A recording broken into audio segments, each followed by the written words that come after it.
El comienzo de una leyenda. Hay amistades en el mundo del espectáculo y luego está lo que existió entre Diana Ross y Michael Jackson.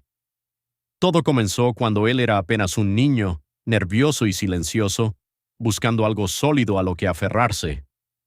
Durante décadas, ella nunca explicó por qué él la seguía con tanta devoción, ni por qué dijo una vez que ella era madre, hermana y amante, todo a la vez. No aclaró nada cuando él incluyó su nombre en su testamento, ni cuando dejó de hablarle tras su matrimonio. Pero hoy, a sus 81 años, ella por fin habla, no ante las cámaras, ni para acaparar titulares, sino con palabras que revelan lo que realmente ocurrió. Desde los inicios de Motown hasta algo más. En 1969, Michael Jackson tenía solo 9 años cuando conoció a Diana Ross por primera vez. En aquel entonces era el miembro más joven de los Jackson 5, un grupo familiar emergente de Gary, Indiana, que acababa de firmar con Motown Records. Diana, por otro lado, ya era una superestrella. Tras dejar a las Supremes para iniciar una carrera en solitario, era una de las figuras más poderosas y glamurosas de Motown, además de una confidente cercana del fundador del sello, Berry Gordy. Técnicamente fue Gordy quien contrató a los Jackson 5 tras ver una actuación filmada enviada por Bobby Taylor. Pero Michael solía contar otra versión de la historia, aquella en la que Diana Ross los había descubierto. Esta narrativa, aunque inexacta, fue utilizada estratégicamente por Motown para su promoción. El sello incluso lanzó el primer álbum de los Jackson 5 bajo el título Diana Ross Presents the Jackson 5 para capitalizar su fama. Michael adoptó este mito porque, para él, no era solo una táctica de comunicación, era su verdad.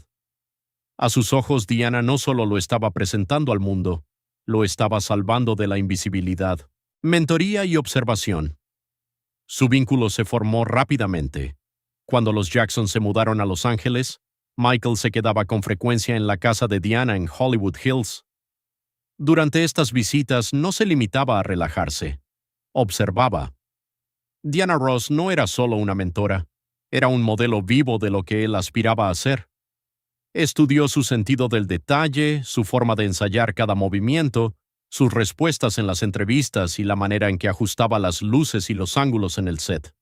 Más tarde, Michael dijo que Diana le había enseñado a sonreír a la cámara, a llenar un escenario y, más que nada, a comportarse como una estrella.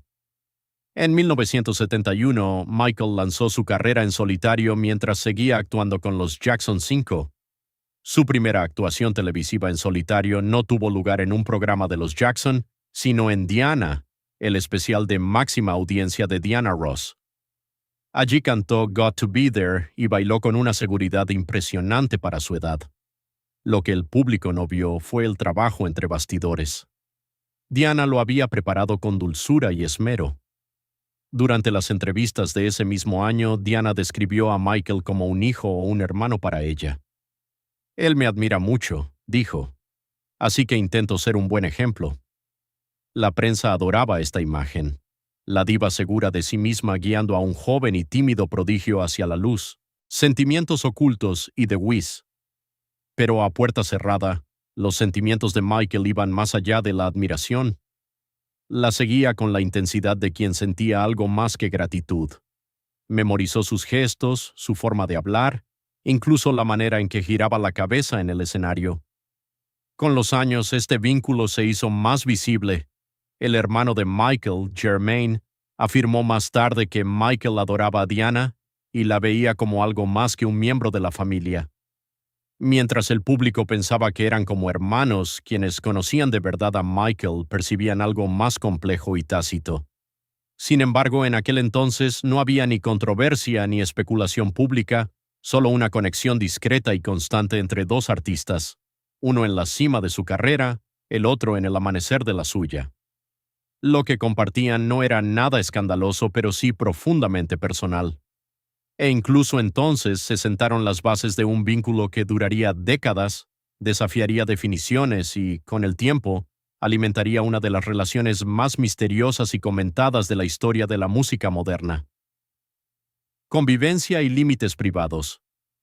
En 1978, Michael Jackson asumió el papel del espantapájaros en The Wiz, una película de gran envergadura que reinventaba el Mago de Oz con un reparto íntegramente afroamericano. Fue su primer papel protagonista en el cine y su primera experiencia como actor junto a Diana Ross, que interpretaba a Dorothy. Aunque esta película representaba una oportunidad para Michael de explorar la actuación y salir de la sombra de los Jackson 5, otra motivación, quizá más personal que profesional, le atrajo al proyecto: la propia Diana. Intimidad en Nueva York. Para aquel entonces, Diana Ross ya no era solo una mentora o un ídolo. Se había convertido en una figura central en su vida. Era la primera vez que iban a trabajar juntos a diario durante un largo periodo, no solo cruzándose en el escenario o en el estudio, sino compartiendo una rutina privada y constante durante varios meses. Durante el rodaje en Nueva York, Michael alquiló un apartamento en lugar de quedarse en un hotel. Para sorpresa de muchos en el set, Diana decidió vivir allí también. No había representantes, ni personal, ni cámaras, solo ellos dos. Lo que ocurrió tras la puerta de aquel apartamento nunca se ha hecho público. Ni Diana ni Michael hablaron de ello en las entrevistas, pero los allegados a la producción notaron un cambio. Los miembros del equipo relataron que el dúo llegaba y salía del set junto, cenaba codo con codo y a menudo mantenía largas conversaciones tras finalizar las tomas. Diana no le llamaba Michael, le llamaba Baby, y Michael, conocido por su timidez, se mostraba visiblemente relajado en su presencia. Las especulaciones empezaron a circular discretamente entre bastidores. Maquilladores, técnicos de iluminación, asistentes. Muchos creían que había algo más que una simple colaboración profesional entre ellos. Sin embargo, nadie abordó el tema directamente. La atmósfera entre ellos era íntima, pero nunca ostentosa. No era un romance escenificado para llamar la atención. Era privado. Para Michael, este fue un periodo decisivo. Acababa de cumplir 20 años. Ya no era un niño, pero aún no era un hombre. Seguía intentando desprenderse de su imagen de estrella infantil y encontrar su lugar como artista en solitario. En Diana Ross encontró estabilidad. Ella era alguien que ya había recorrido el camino en el que él se estaba embarcando. Su presencia le anclaba, vulnerabilidad y confesiones públicas. Su vínculo iba más allá del simple consuelo emocional. Durante los descansos, Michael compartía maquetas inéditas con Diana, pistas que se convertirían en piezas de su emblemático álbum en solitario, Off the Wall. Ella escuchaba, daba su opinión y le ayudaba a pulir las letras. Estas sesiones no eran reuniones profesionales, eran momentos de vulnerabilidad. Él confiaba en su instinto y, más aún, en su corazón. Los allegados a Michael notaron un cambio. Se estaba volviendo más introspectivo. Sonreía menos para la prensa, pero parecía más sereno en privado. Según un antiguo asistente, fue la primera vez que se le vio amar sin tener que interpretar un papel. Diana nunca respondió a los rumores. Michael tampoco. Pero su silencio decía más que un desmentido.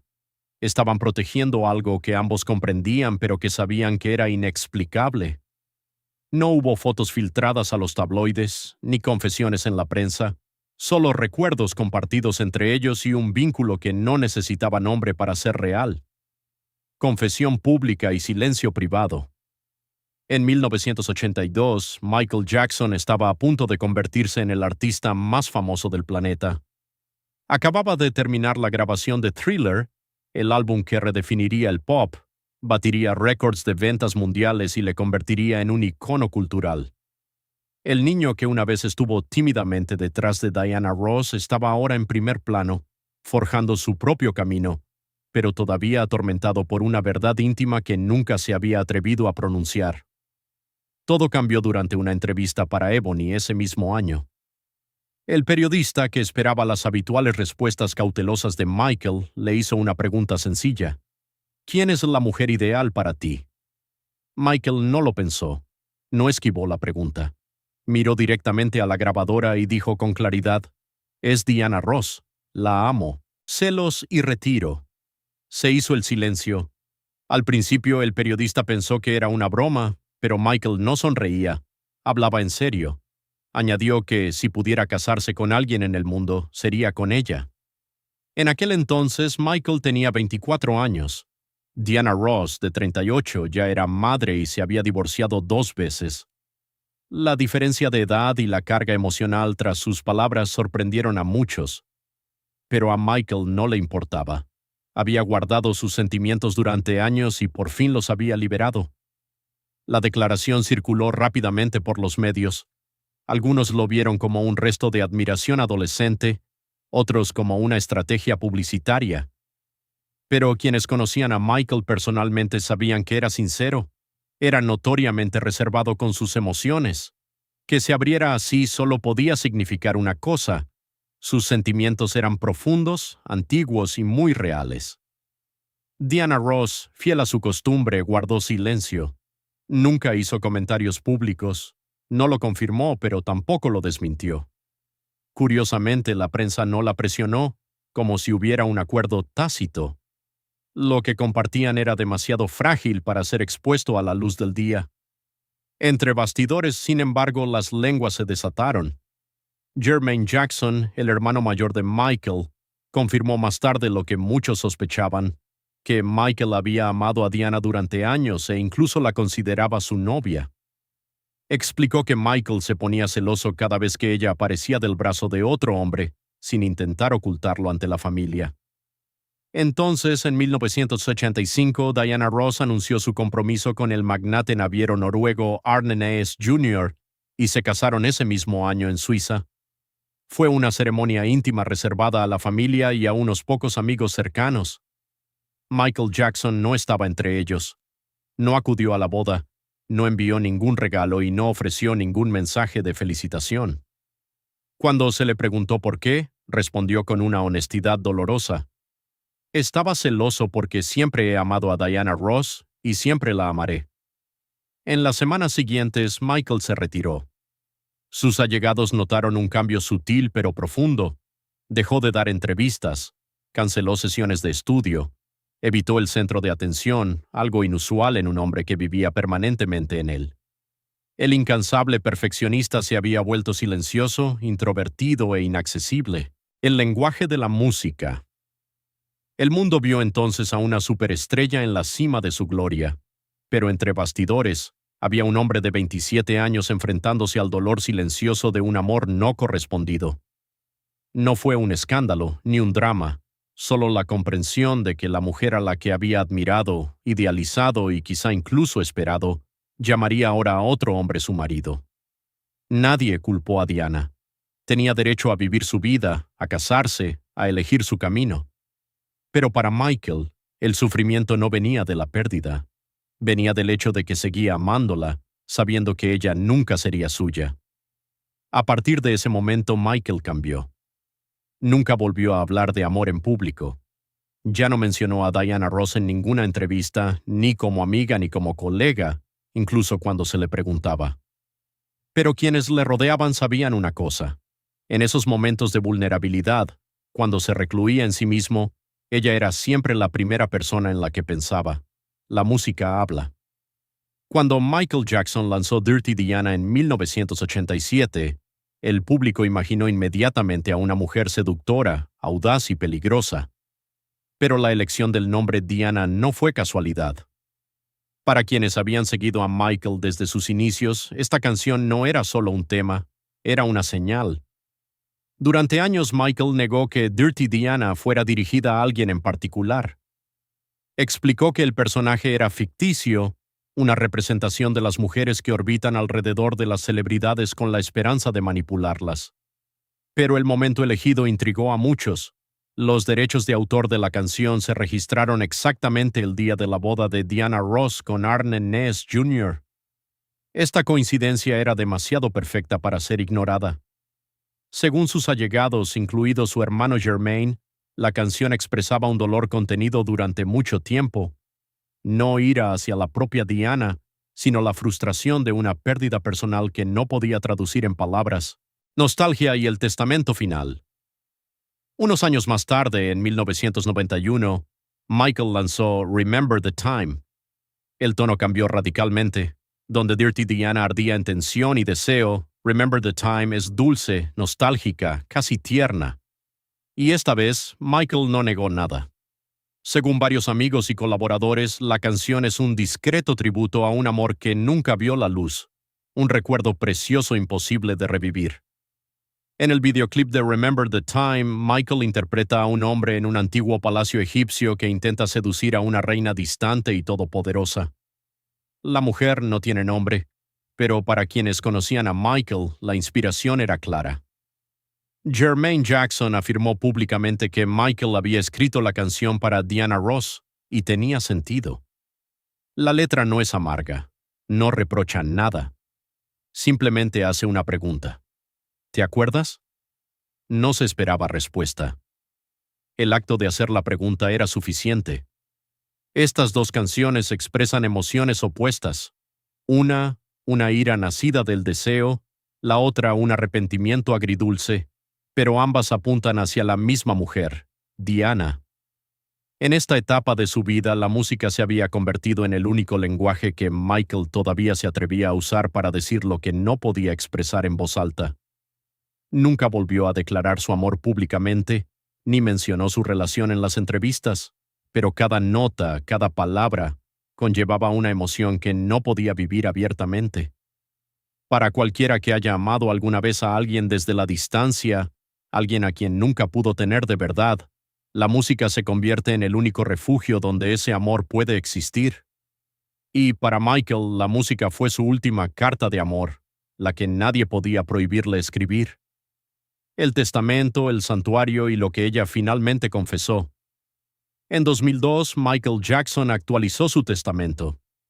Entre las cláusulas legales y las disposiciones para su patrimonio, un detalle inesperado llamó la atención de todos.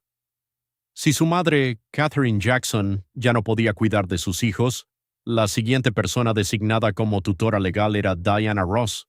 Ni un amigo íntimo, ni un hermano o hermana de confianza, ni siquiera Debbie Rowe, la madre de dos de sus hijos. Era Diana Ross. El legado y la verdad. Para quienes comprendían a Michael, esta elección no fue sorprendente. Confiaba profundamente en ella, no solo para guardar sus secretos, sino también para transmitir sus valores. Diana nunca le había traicionado, nunca había hablado de sus momentos privados, nunca había utilizado su nombre para llamar la atención, y por eso le confió una de las responsabilidades más íntimas y sagradas, el cuidado de sus hijos. Tras la muerte de Michael en 2009, Diana Ross emitió un breve comunicado. No puedo dejar de llorar. Esto es demasiado repentino e impactante. Me duele el corazón. Rezo por sus hijos y su familia. No fue a la televisión, no concedió entrevistas, no asistió al funeral, pero su nombre en el testamento decía todo lo que había que decir. En los años siguientes surgió otro detalle, esta vez de los empleados del rancho Neverland. Había una pequeña habitación no abierta al público donde Michael había colocado fotos de Diana Ross, un espacio tranquilo y privado, sin etiquetas. Algunos la llamaban la habitación de Diana, no un santuario, sino un lugar donde guardaba un fragmento de la vida que nunca había podido tener. En 2025, Diana Ross celebró su 81 cumpleaños. Se mantuvo discreta, hablando raramente con la prensa. Pero una tarde, durante una apacible conversación familiar, por fin dijo algo que se había guardado para sí durante más de 50 años. Michael me amaba, dijo. Me amaba de una forma que no se puede nombrar fácilmente. Sin lágrimas, sin drama, solo honestidad. Alguien le preguntó suavemente, ¿y usted? ¿Le correspondió? Ella hizo una pausa, miró su taza de té y luego dijo con calma. Sentía una ternura inmensa por Michael, con todo lo que una persona puede dar a otra. Pero amarle como él me amaba a mí, no voy a mentir sobre eso. No dijo nada más. No fue necesario. Esa frase fue suficiente para confirmar que el sentimiento había sido real, muy real, pero que nunca se permitió que se convirtiera en algo oficial. Ella comprendió que si hubiera correspondido a ese amor en su totalidad, podría haber roto el frágil equilibrio entre la admiración y el afecto. Me dio un tipo de amor que no estaba segura de poder sobrellevar, dijo, y porque sabía lo mucho que significaba para él, eligió mantener la distancia para no hacerle daño.